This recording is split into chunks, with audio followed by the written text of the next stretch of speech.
क्या लिखा देखिए, इस ग्रंथाधिराज का मूल प्रतिपाद्य नव तत्वों के निरूपण के माध्यम से नव तत्वों में छिपी हुई परम शुद्ध निश्चय नैतिक विषय वह आत्म ज्योति है। कहाँ मिलेगी वो? कल बात हुई थी अपने, हमें खोजना है उस आत्म तत्व आत्म ज्योति को। कहाँ मिलेगी? क्या मिलेगी? शिखर जी में मिलेगी, लघु शिखर जी में मिलेगी, फिर कहाँ मिलेगी? साल में मिलेगी? नहीं, कहते लिखा नव तत्वों में छुपी हुई है, उसे देखना है। नव तत्व कौन कौन से? जीव, अजीव, आश्रव और पुण्य, और ये नव तत्व है ना। तो ये नव तत्व में हमें उसे छुपी हुई ज्योति को निकालना है उसमें से, क्योंकि वो उस चक्कर में एक उदाहरण वो भी देते थे हमारे लालचंद भाई कि जैसे पुराने जमाने में होता है ना कि वो गैस वगैरह नहीं थे, रमेश जी सिलेंडर नहीं थे, कुछ नहीं थे, तो लोग चूल्हे पर एक बर्तन रखते थे दाल चावल का, तो वो फिर कंडे की अग्नि वैसे जलाया जाता था, कंडे वगैरह। हाँ, वो तो हिंदी में कंडे बोलते, हमारे इधर कोड़ी बोलते उसको, कोड़ी, जो गो के गोबर से वो सूख करके बनती है, उसे बोलते हैं। हाँ, गाँव में मिलेगी बोलती है, तो ममता जी बोले गाँव में तो बर्तन रखा रहता है, और रखा हुआ बर्तन उस कंडे से चूल्हा जलाते थे लोग। और जलाते समय पहले क्या होता है? पहले क्या, तत्काल अग्नि नहीं जलती है, तो वो धुआं निकलता है, पहले खूब धुआं निकलता है उस कंडे के गंडों में से, और फिर जब वो गर्म होता है तब कहीं वो ऐसी लाल अग्नि झुलक जाती है।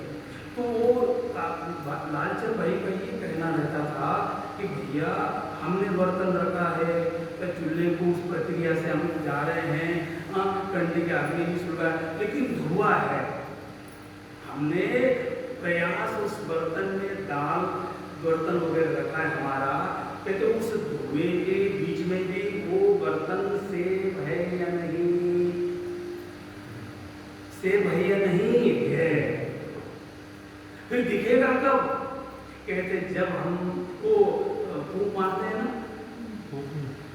किसे क्या कहते हैं उसको मारने की? फूंक नहीं करते हैं। आपके तरफ क्या बोलते हैं?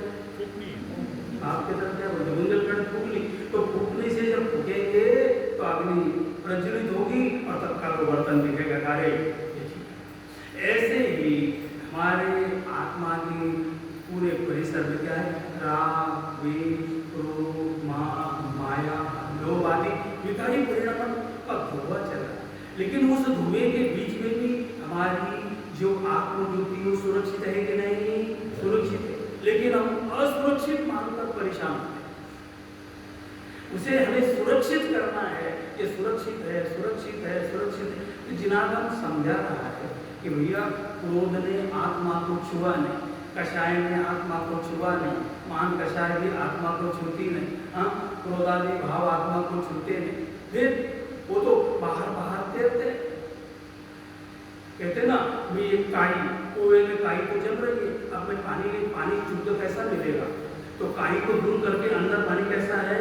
स्वच्छ है कि नहीं? नहीं, हम तो परेशान होते नहीं, इस कुएं में तो काई है। वो तो होगा, संसार की अनुकूलता प्रतिकूलता बराबर चलती रहेगी, और उसके बीच में ही हमें अपने आत्म ज्योति को पकड़ना है, उसमें रमना है, उसमें जमना है, और उसमें स्थिर है। ऐसा नहीं होगा कि नहीं भैया ये संसार की कटकट पहले बंद कर दो और फिर हम आत्म ज्योति को समझेंगे। पंडित जी, आप तो संसार के दुख को मिटाने की बात कर रहे हैं, लेकिन संसार को मिटाया कैसे जाए? कहते कोई मिटाने की बात नहीं, ये संसार ऐसा कि जैसे थे सहज चले दो, तुम भी सहज रूप से आत्म ज्योति को समझने की कोशिश करो। केवल मुख्यता अपने आत्म ज्योति की होने दो अपने जीवन में, उस संसार दशा की नहीं। तो ये अपने जीवन में वो ऐसा नहीं कि संसार दशा क्यों, ये प्रतिकूलता क्यों, ये अनुकूलता क्यों, ये कैसी हुई, ये कैसा हुआ, कोई जरूरत नहीं, ये तो होता रहेगा, ये होता रहेगा। देखिए आगे लिखा, इस ग्रंथादि राज का मूल प्रतिपाद्य नव तत्वों के निरूपण के माध्यम से नव तत्वों में छिपी हुई परम शुद्ध निश्चय नैकी विषयभूत वह आत्मज्योति है। हमारा मूल उद्देश्य क्या? उस आत्मज्योति को हमें पकड़ना है। हमारा अभी हमने विधान किया 10 लक्षण विधान, उसमें हमारा उद्देश्य क्या उद्देश्य है? इसी ज्ञान ज्योति को पकड़ने का उद्देश्य है ना, क्या नहीं? मुझे नहीं मालूम है क्या उद्देश्य है। अपन जो रोजाना 1-1.5 घंटा वहाँ बैठते, तो हमारा उद्देश्य क्या है? उसी ज्ञान ज्योति को पकड़ना है ना।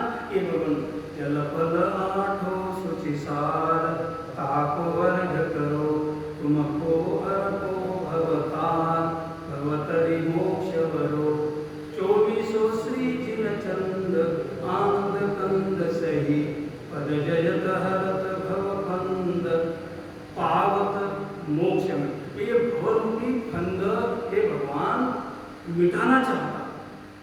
ये जी जितना दंड बंद मैंने आपके सामने बैठ करके रचा है, मेरा उद्देश्य और कुछ भी नहीं है कि जो मेरा ज्ञानोपयोग इधर उधर अस्त व्यस्त भटक रहा है, मैं उसे केंद्रित करके अपने आत्मज्योति में एकाग्र करना चाहता हूँ।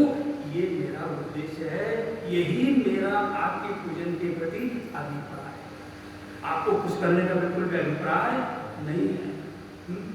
आप वैसे भी अपने भगवान को कैसे है रमेश जी?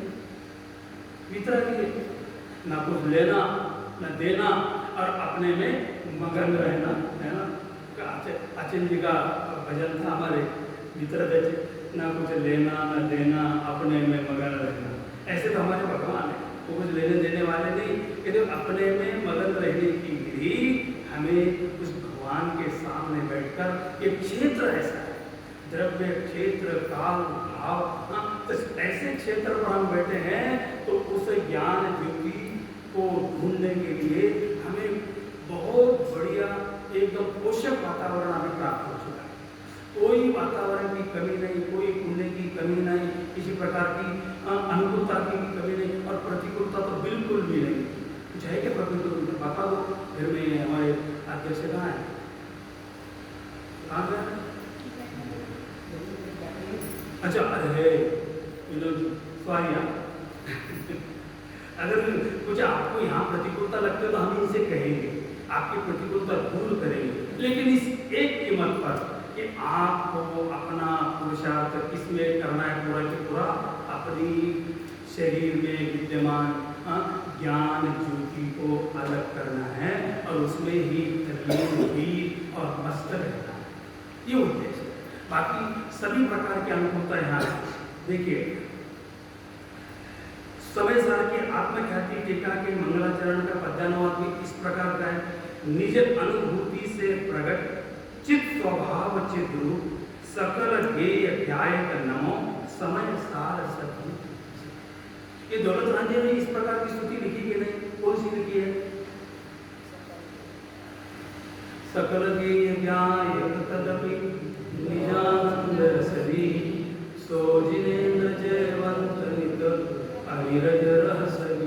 हे भगवान, आप संपूर्ण गेयों को जानते हुए भी आप अपने चैतन्य ज्ञान ज्योति में लीन, और मैं भी इसी अभिप्राय से आपका दर्शन करने का इच्छुक हूँ कि मुझे भी अब ये संसार मुझे दुख लगने लगा, क्योंकि मैंने बहुत लोगों को खुश करके देखा। संसार में बहुत लोगों को कुछ अच्छा बोलो तो सुख मिलेगा, किसी को थोड़ा डांट फटकार दो तो थोड़ा मुझे अच्छा, लेकिन सारे मैंने ढंग अपना के देखे संसार में, लेकिन कहीं भी मुझे समाधान नहीं मिला।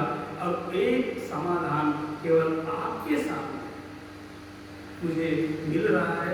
मैं इस बात को अच्छी तरह से समझने का इच्छुक हूँ, और मुझे जिनाकम के माध्यम से आपका जो अभिप्राय था वो अभिप्राय मैं समझ गया, और मेरा भी अभिप्राय अब पलट गया है कि मैं भी उन नव तत्वों का स्वरूप इसलिए समझना चाहता हूँ कि मुझे उस नव तत्वों में से क्या अलग करना है? अपनी ज्ञान ज्योति अलग करना है, जो ज्ञान ज्योति स्वरूप में। यहाँ स्वानुभूति से प्रकाशित, चैतन्य स्वभाविक, सर्व पदार्थों को जानने वाले, सत्ता स्वरूप, समय सार को मेरा नमस्कार हो।